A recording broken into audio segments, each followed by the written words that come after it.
Hello and welcome to this edition of Bayou Time. I'm your host, Keith Weissach, licensed clinical social worker with Theriot Home Care. Very glad you are joining us. However you may be joining us, we appreciate it very, very much. And I got to tell you, it's exciting to be able to spend time with some of our local leadership who can tell us what's really happening in the community, maybe telling us about some of the things that the public doesn't know, but it's always nice and exciting to be able to talk to people who are going to give us some good news.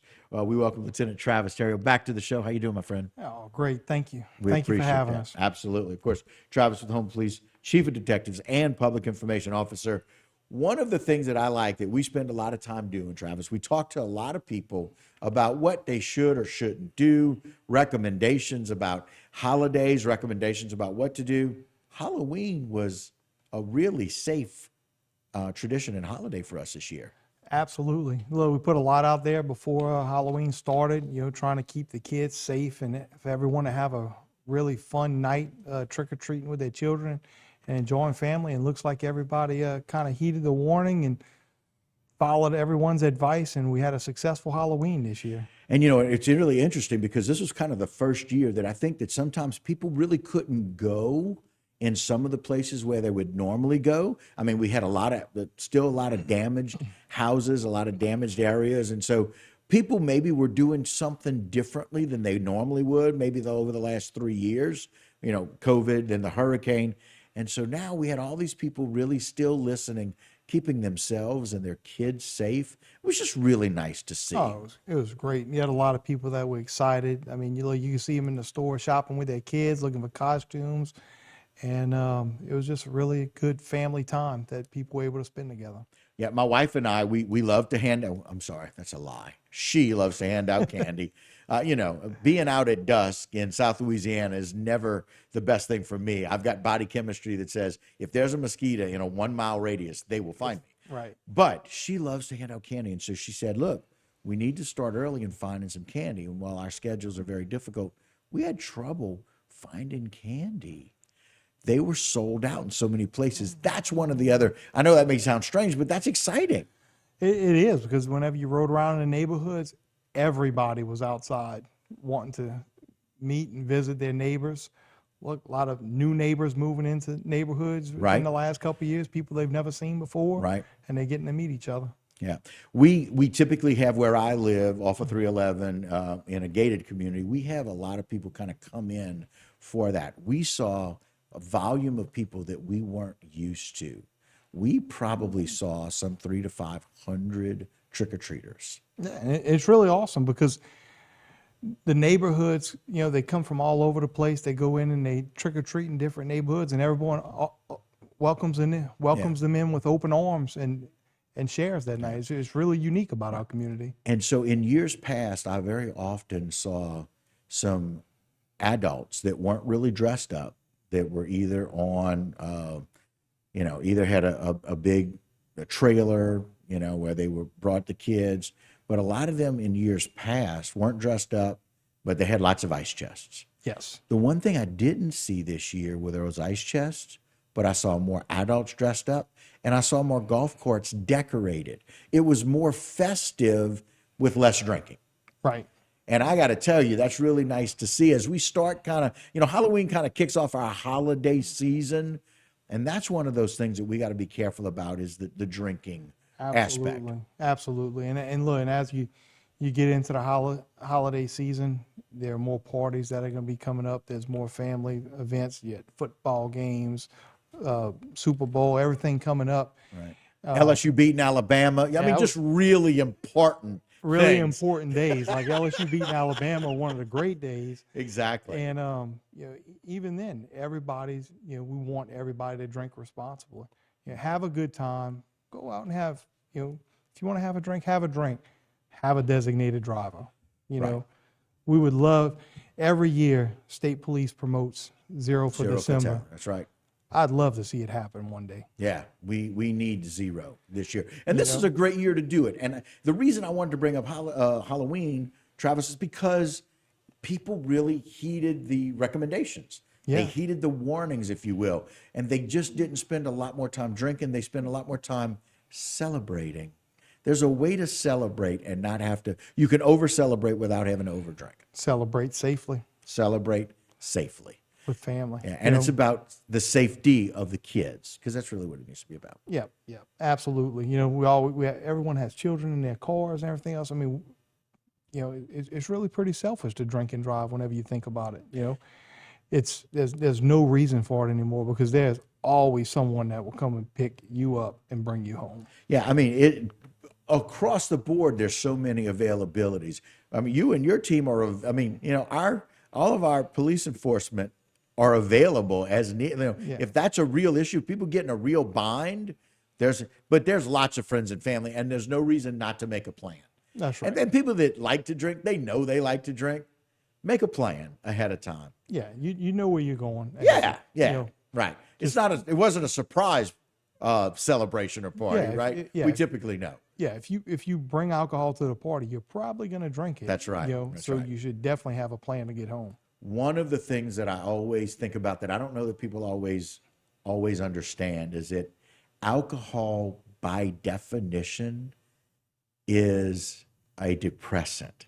Yes. People drink a lot to celebrate, or they drink when they celebrate, but I don't know that they always realize that that is a depressant. We're talking a little bit about alcohol as a depressant, but the holidays very often bring up a difficult time for people. We see an increase in suicides at this time of year. The other reason for that, and from a clinical standpoint, and I hate to go clinical, but there's such a very real thing that when we have less sunlight, there's an increase in sadness or depression. What used to be called seasonal affective disorder is that at this time of year, there are some people without enough sunshine and without enough of the chemicals in our system, people go through some sadness or some depression. And we also have the holiday blues. Right. I mean, think about the number of people, just the number of people in our multiple parishes that still aren't back in their homes, or they still have a lot of damage, or they still are fighting with insurance. Right. That in and of itself can make us sad or depressed.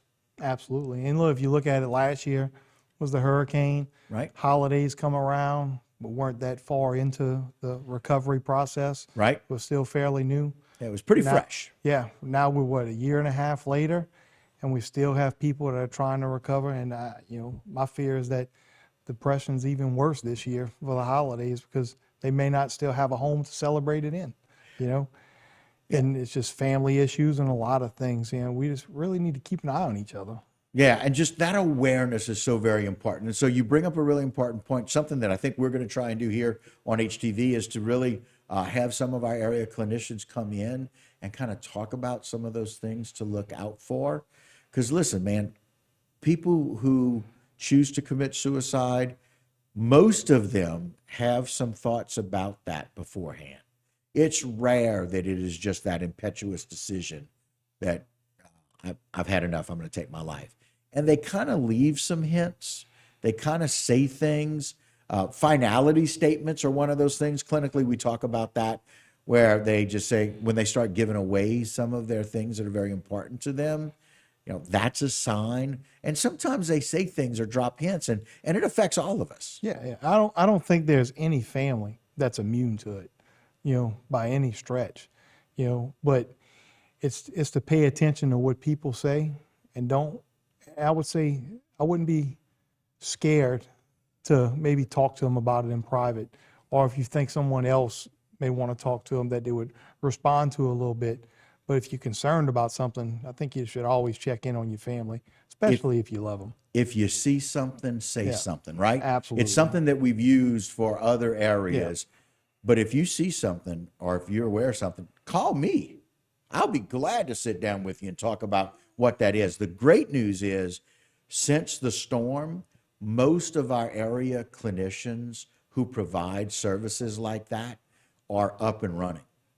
They are available. They are fully staffed, maybe more so than lots of other areas like our restaurants and like in some of our hospital systems and some of our medical availabilities, home health and hospice, those kinds of things may not be as fully staffed as they are with our area clinicians, which is exciting.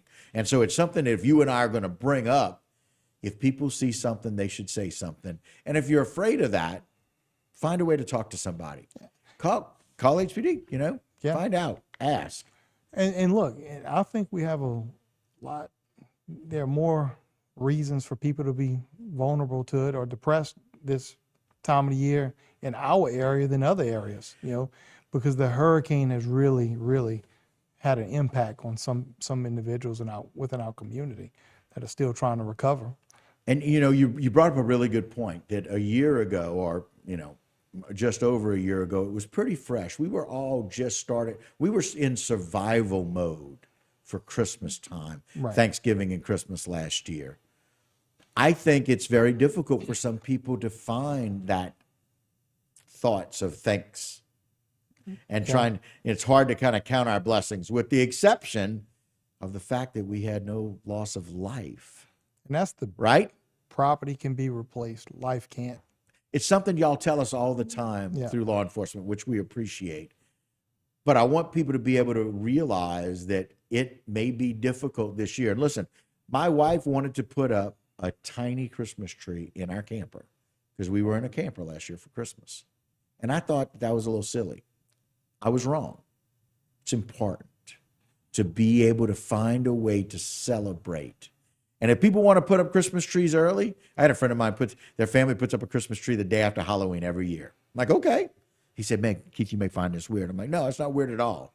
I think people need to find ways to be able to celebrate and be able to figure out how to do that this year too, right? Right. A financial way to do that this year that may be challenging. And look, no matter what they're going through, if they look around, they can find something in their life to be thankful for.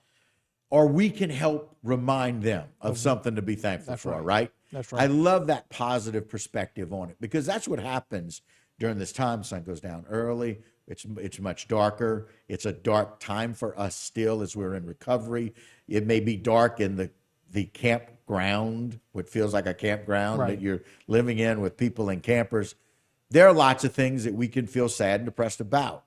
But there's probably a whole lot of things that we can feel good about. Yeah, and look, if you look around in our area, they have a lot of events that people are going to start advertising. It's festival season. That's right. There's a lot of things that people can get out and enjoy our community in as well.